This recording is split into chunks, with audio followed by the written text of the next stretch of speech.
Christian Menefee and Amanda Edwards advanced to a runoff Tuesday night in a special election for the U.S. House seat that has been vacant since March. Menefee, who currently serves as Harris County Attorney, and Edwards, a former Houston City Council member, were the top vote-getters in a crowded field of 16 candidates. Neither received more than 50% of the votes, sending the race to a runoff that is expected early next year. The winner is to serve out the remaining term of Democratic Representative Sylvester Turner, who died 2 months after taking office representing the 18th Congressional District. Joining us now is Christian Menefee. And if you've got questions, comments, you want to talk to him, give us a call, 713-440-8870. First off, we have to say congratulations. Congratulations. Thank you very much. It has been a very, very long 8 months of campaigning, but what we saw last night was a broad coalition of folks came together, put us in first place in the first round, and so I'm incredibly excited and proud of the work that we've done, and I had a good night's rest last night, but back to campaigning again this morning. Yeah, no rest for the wicked, as we were saying to Andrew, because now you've got to worry about the runoff, which comes next. But for people to understand the schedule of this, too, as soon as that's over with, then there is the race actually to fill the seat for a full term, and then that begins with the primary season for March already. So you're not going to get any rest if you're planning on continuing this. And then there's also the whole understanding an issue of what happens with the maps and which districts become what. So it's a complicated next set of months for you, I would assume. It really is. Anyone who thought when they first got into this race that this was going to be a straightforward endeavor was sadly mistaken. We've had to deal with the governor delaying the calling of the election. We've had to deal with the president of the United States reaching out to the state legislator and asking them to gerrymander the maps, changing the district. We've had to deal with 16 different people in the race in a jungle primary, which is something that does not happen often in the state of Texas. And now, of course, we're waiting for the governor to call a runoff. And then there will be the primary, and there could even be a runoff after the primary. So it's a good thing that I wake up early in the morning, hit the gym, and eat my Wheaties, because this is nowhere near over. I liked your ad. I thought it was very clever, where you were kind of all over your house, and then you say at the end of it, you're driving your kids to school, and you say, I'm going to school Trump. What do you mean by that? It's so funny because when we put that ad out, I had no idea that that would be the line. I won't just take Trump on, I'll take him to school. I had no clue that that would be the line that stuck with so many folks across our communities. When I was out at the polls, person after person said, take Trump to school. And it was really a reflection of what I was hearing when I was talking to people at their doors. The number one issue that folks wanted was someone who was going to rein Donald Trump in. He has conducted himself in many ways like a petulant child. Acting outside of the bounds of the Constitution, acting outside of the bounds of federal law, disrespecting the other branches of government, doing things that are obviously illegal. And so I believe what folks want is when Democrats take back the House, they want real oversight. They want real investigations, and they want a Congress that's going to act as a co-equal branch of government. So your thoughts on, I guess, the election in New York and Virginia and Georgia? There was a lot of schooling last night. Oh, big time. And you heard it in the remarks from many of the successful candidates, including Zohran Mamdani, the now mayor-elect of New York City.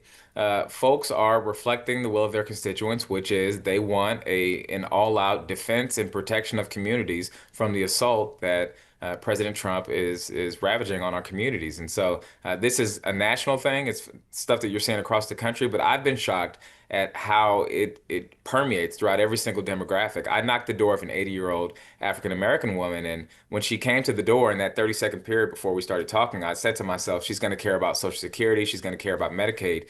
She looked at me and said, young man, what are you going to do about Donald Trump?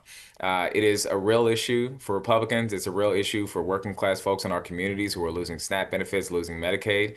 And so I plan to go up to Congress and not only advocate for my district, but also be a real oversight authority over the president as part of a Democratic majority in Congress. Is Mamdani the new voice of the Democratic Party, or is he an outlier? I think he's absolutely one of the voices of the Democratic Party now.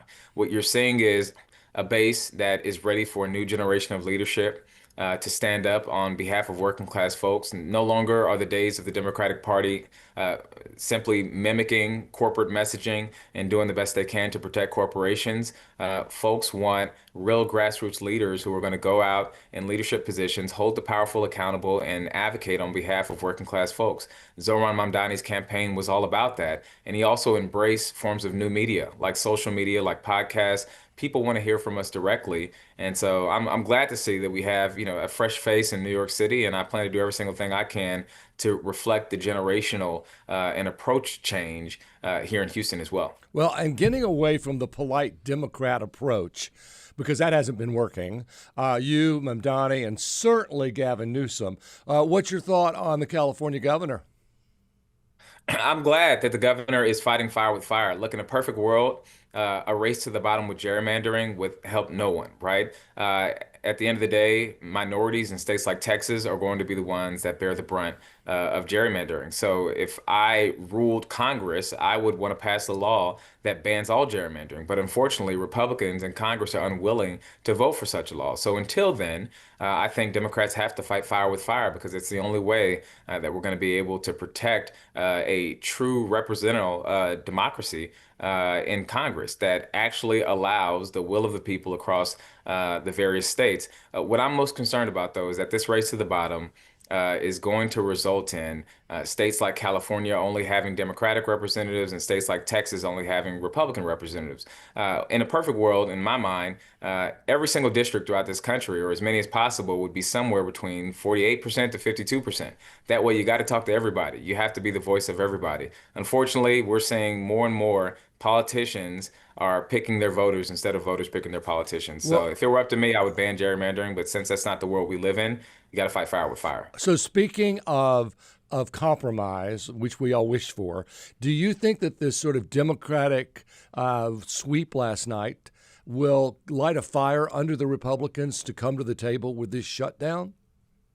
I certainly hope so. But if there's been anything, Frank, that we've seen over the past, let's call it 9 years, about the Republican Party and how you acquire power in that party, it's that the single most important factor is how much you pledge your allegiance to Donald Trump. It is the cult of personality that surrounds that man. So I think that if we were looking at this through a traditional historical political analysis, you would say, oh, yeah, well, based on what we saw in the election results last night, we need to play nice with the other side because that's what America wants. However, I think in the Republican Party, Donald Trump transcends traditional political analysis and reality. And so I think folks on that side are going to do whatever Donald Trump says. He says jump, Governor Abbott says how high. It's unfortunate, but that's the reality we live in right now with the Republican Party. Christian Menefee is with us right now. If you want to join the conversation, 713-440-8870. We have a call from Mike from West Houston. Welcome to Hello Houston, Mike. Good morning, candidate. Thank you. Good radio station.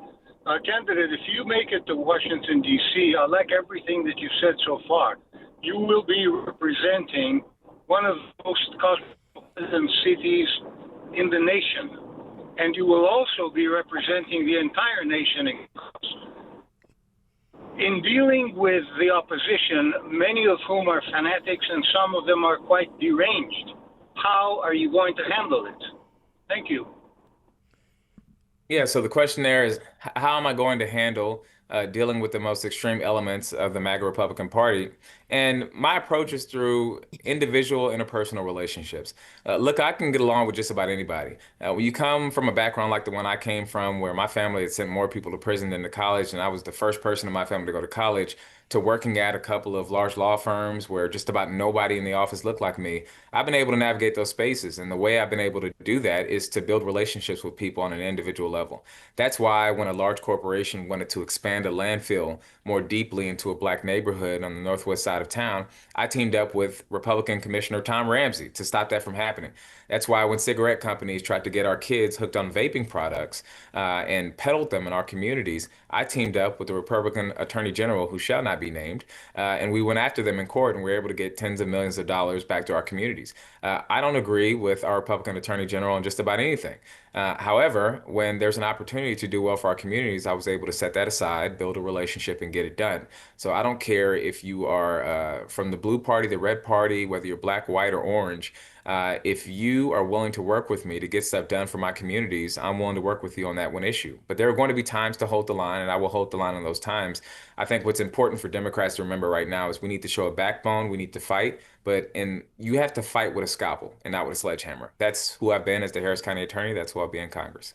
You know, Frank was mentioning earlier, looking at the top 3 vote getters in this particular race, that from position points of view, you all seem to pretty much align. So for voters to understand the difference, what are you going to point out as the difference between Amanda Edwards and yourself, and why you are more in place to carry this mantle forward? I think the suggestion from the gentleman who just called in and asked this question was, if you have a bunch of folks who are intent on stripping out the democratic norms we have in the co-equal branches of government, how are you going to deal with them? How do you fight back? And I think I'm the only candidate in this race who has a track record of fighting back and winning to protect our communities. When Donald Trump himself cut more than $20 million in healthcare programs right here in Harris County, I took him to court, beat him, and every single dollar was restored. When the Attorney General tried to throw out more than 2,000 legally cast ballots in Harris County, I took him to court, beat him, and every single vote was counted. What people are looking for is folks that they can send out to Washington, D.C., and they will be sure, regardless of which room they're in, they will fight for our communities. I have a clear track record in my 4 years of being Harris County attorney of doing that time after time after time in a way that was never for headlines, in a way that was never to get invited to luncheons or galas or any of that insider class stuff, but because I believe deeply in the power of our communities and advocating for working people and restoring the middle class in this country. So I think what voters are going to be looking for is receipts. And if anybody in this race tells you that they will fight for you, there's nobody who has more receipts in this space than I do. We are talking with Harris County attorney who's currently in the runoff for the Texas 18th Congressional District to represent us in Washington, Christian Menefee. If you want to join the conversation, 713-440-8870. Pat is on the line from Central Houston. Pat, what's on your mind? Well, I'd love to know his opinion on Citizens United decision that the Supreme Court handed down a few years ago. I sort of feel that it's been a real scourge to the people being voted one person, one vote, and has handed a lot of our power to the corporations through a lack of campaign finance reform. Pat, I'd like his opinion on that and whether or not he would fight against it. Yes, we'll find out right now. Thank you for calling, Pat. Thank you very much for the question, Pat. I 100% support any type of statutory change that we can to address the Citizens United decision, which basically says that a corporation is a person and that money is speech. And so therefore, folks can put any amount of soft money, which is when you pay money into a race, but you don't give it directly to a candidate, but you advocate for that candidate or against the candidate separate from the campaign to any dollar amount. And so we've seen a bunch of large organizations be able to pour millions and millions of dollars into these races. And what it does is it strips away the true local nature of these races. When I run for office, I want to be able to just talk to people in my community. I don't want to spend all day on the phones asking people for money because, I'm concerned that somebody's going to come and drop $5 million in my race against me because they don't like where I stand on one particular issue. I think we severely need campaign finance reform in this country. And that's why I have not taken a single dollar of corporate PAC money in this campaign. In the first round, we raised $1.7 million in this campaign. And that's from folks throughout our communities.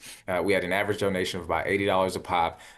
Folks were chipping in because they believed in us and they believed in the message. I have not accepted corporate PAC donations. I will not accept corporate PAC donations. I think we need to get that type of big money out of our politics and return to the days where you were able to truly represent the will of your district and not have to become part of the in the Beltway class in order to be successful in elections. So thank you very much for your question, Pat, and I will do everything I can to fight against that nonsensical Citizens United decision from the United States Supreme Court. A couple of YouTube comments. One from Alex says, Christian, thank you for your Rainbow Walk address on October 14th.